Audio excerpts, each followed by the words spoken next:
Hello, Kayla and Melissa. It's a pleasure meeting you. Thank you very much for inviting me here today. And just to tell you a little bit about me, I have been involved with the cable access station since November of 2011. I met a lot of people who were interested in coming on the show, but also didn't feel comfortable coming on camera. So after a few times of working with individuals, I said, how can I create another platform that would allow individuals to come on the station, come on a show, but yet not be in the camera. And that's when What's the Word Radio was created. So it was a platform that allowed us to bring in our guests who maybe didn't want to be in front of the camera, but yet had a story to tell.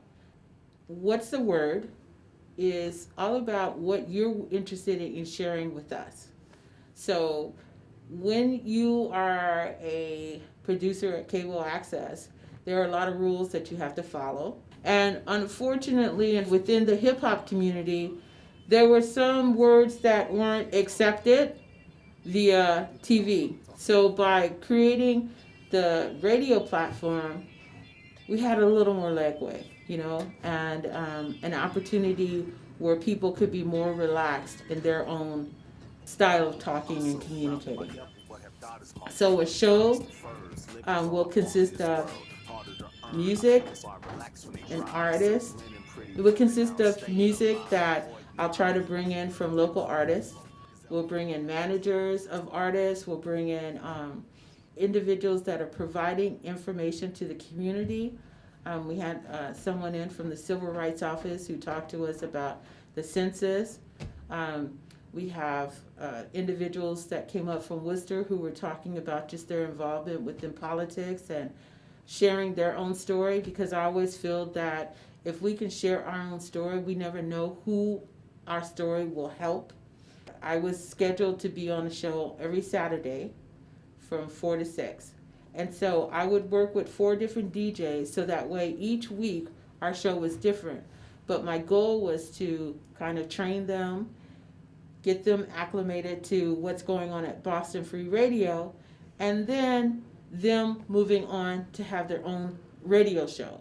But the goal was to bring individuals and stories from the community to share it to another community. We're really going to talk about, I'm going to ask him, what does hip hop mean? And after you answer that question, I want you also to tell me a little bit about you, because I met you at our first Evolution of Hip Hop Festival. Yeah. It was the first one, right? Yeah, that was dope. That was a dope experience. I met a few artists that I'm still cool with now at that event. So yeah, that was very dope. Congrats to Yvette for always holding it down for hip hop, especially around here. It's really dope. It's really dope, for real. So a little bit about our Evolution of Hip Hop Festival. I'd like to give a big shout out to the Somerville Arts Council, who has sponsored the festival every year. And our purpose of the festival was to create a space for the artists that aren't known. And it's a family-friendly event.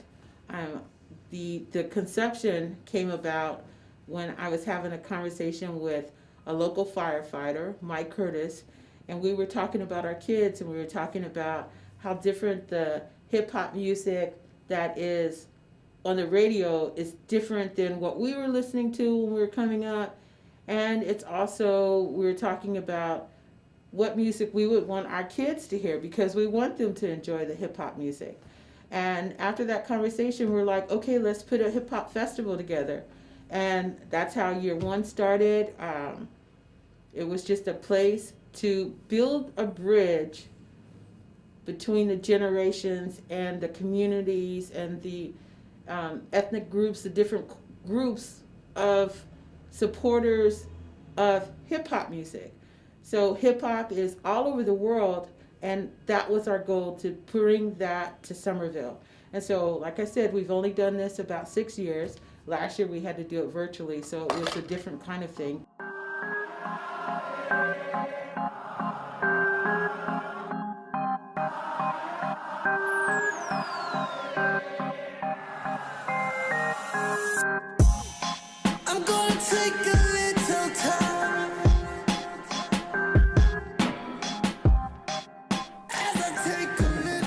do I have any special memories of the hip hop festivals over the years?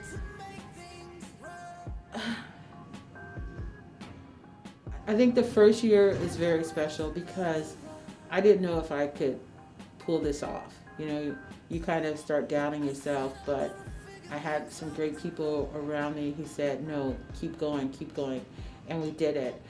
As I said, the Somerville Arts Council was awesome. Nina was working with me, and she's worked with me for probably the first 5 years, and their support was just awesome. And when I try to think about the most memorable moment, it's hard to pick out one because every year it's memorable because a statement is being made. The fact that we're bringing this hip hop community together to a space in Union Square and we're all having fun each year is just a great opportunity, a great memory. What's awesome is some of the thoughts, knowing that the mayor of Somerville came down just to kind of stand on stage and welcome everybody to the city of Somerville. That was awesome. Some of the city councilor individuals, Will Imbaugh, who would come by. Then you have Ben, who's supported the Hip Hop Festival for all of these years from the Welcome Project, and they've been our fiscal agent, and they've all been supportive, you know, Henry Parker. So, you know, as I think about all of the shows, I just kind of, everything is just going through my mind. We started out in one space of Union Square, and our first year we had this gentleman who came to our event, and he came with his caregiver, and he was just here because he was with his caregiver. And 2 or 3 hip-hop festivals went by, and then he showed up again with another caregiver on the 4th festival, and he remembered me, and he remembered the event. He was so excited. He was dancing, and the music moved him, and that is a memorable moment, just knowing that here he remembered this event 2 or 3 years later and was so happy to be back, right? So that told me the power of the music. I plan on continue to work with Somerville Arts Council to bring the festival, and I hope we do get back in the community and doing this versus doing it virtually. But what I am going to start doing is bringing the artists that performed for our 6th show onto the radio show. And what we did this past year is we created 4 hours of hip-hop videos, a montage of hip-hop videos. And we broke it down to 30 minutes. And what I'm going to do, because we didn't get to do this in public, is start hosting some shows to lead up to our 7th festival, and just start bringing the artists so they can look at the music they produced in October, and then they can compare it to maybe what they're doing now, but just kind of giving an update. If all works out, you know, normally we have it in the fall, and so it will be, you know, somewhere September, but definitely before Labor Day.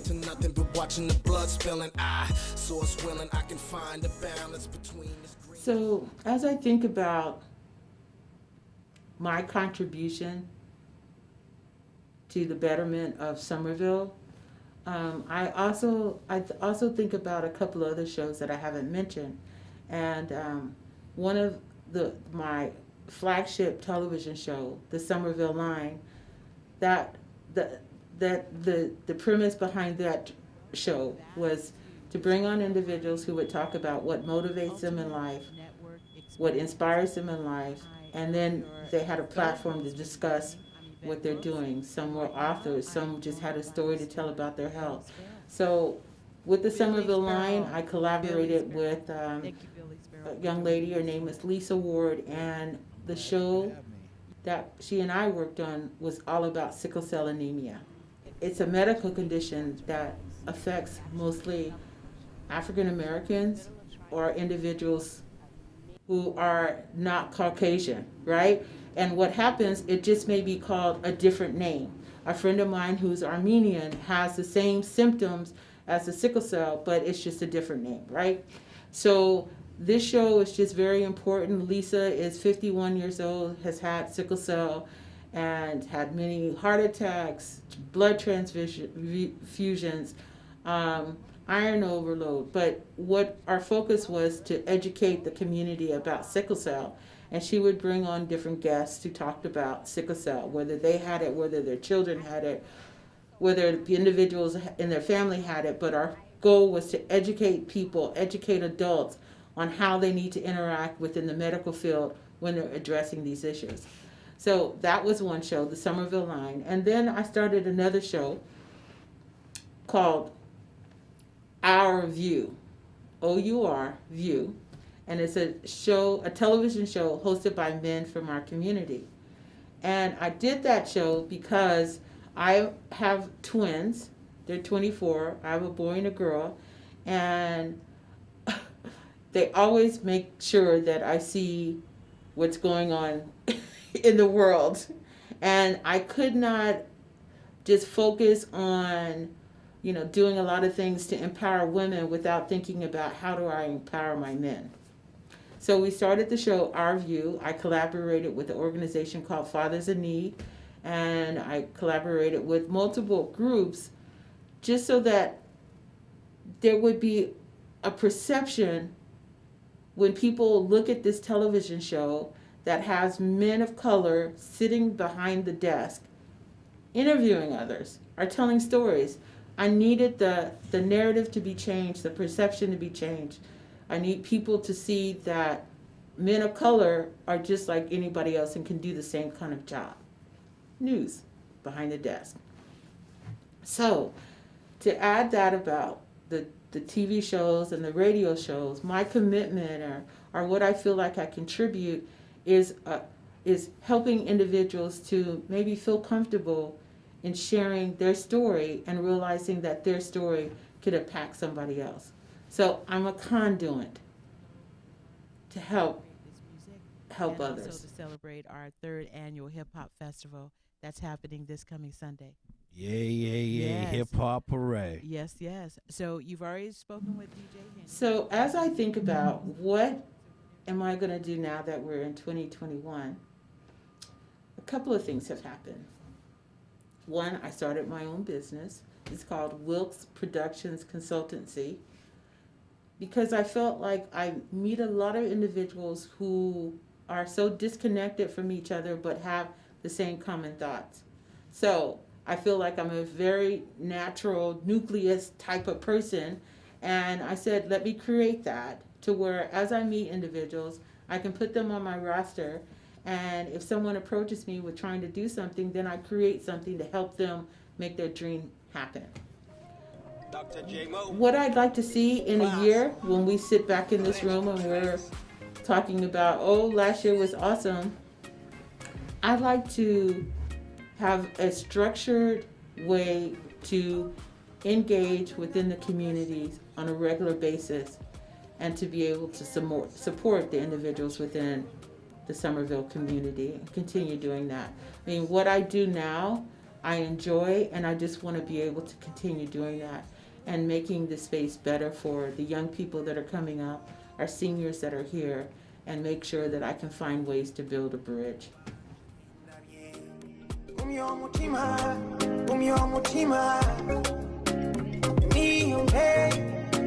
Ni cool.